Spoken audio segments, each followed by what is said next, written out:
think the Exactly. big bit for me, which I need to do, which I tend not to do at this stage, but I'm gonna have to start doing is like the visualizations, you know. It's very important. Yeah, but I mean, I know why I do things this way, but it's obviously like because normally what I do is go like, okay, if the plot ain't working, if the plot's not right, all the visualization is a waste of time. Yeah, I agree. In my head. I agree. I agree. I think you're right. Right? I think you're right.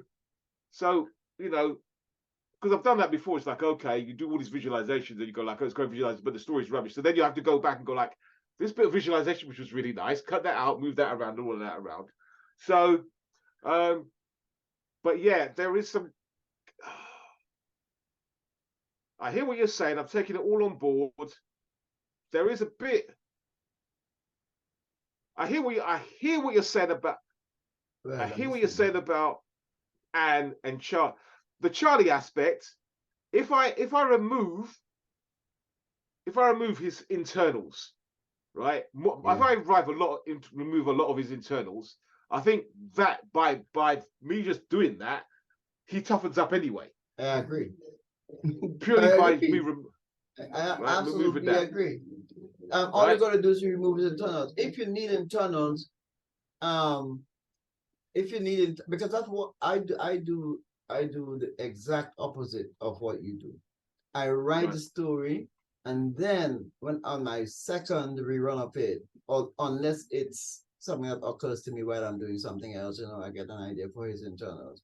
But it's towards the latter part that of my refining my work that I do the internals. I mean, there are times when I do the internals while I write because that's the mood I'm in. But I don't. But I don't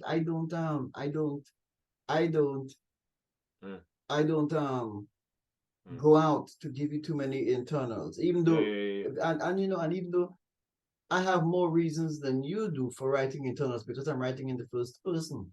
And I still don't do it. And if I do it, it's so I don't see why you have to do so much of that sort of mind styling with Charlie. My style. So I think if I chop out those internals, I think that automatically toughens him up. And then also the stuff with Anne, I think it's a case of I know I'm trying to put it into words. I think the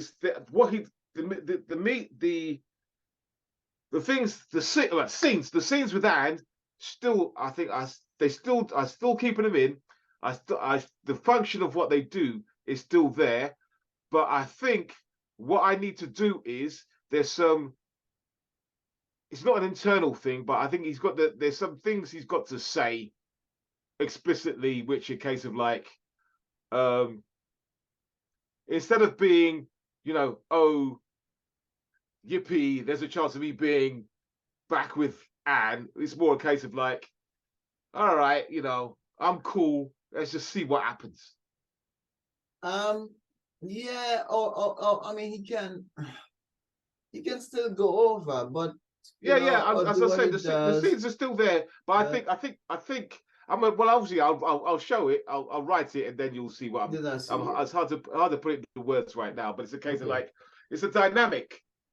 Yeah, I think there's a dynamic. There's a dynamic between them. Yeah, that is not coming out the way I want it to come out at the moment, right? Because if it's like levels, yes, it's like from what you're reading on the page, you're going like Anne's there, Charlie's there in terms of the hold over him. Yes.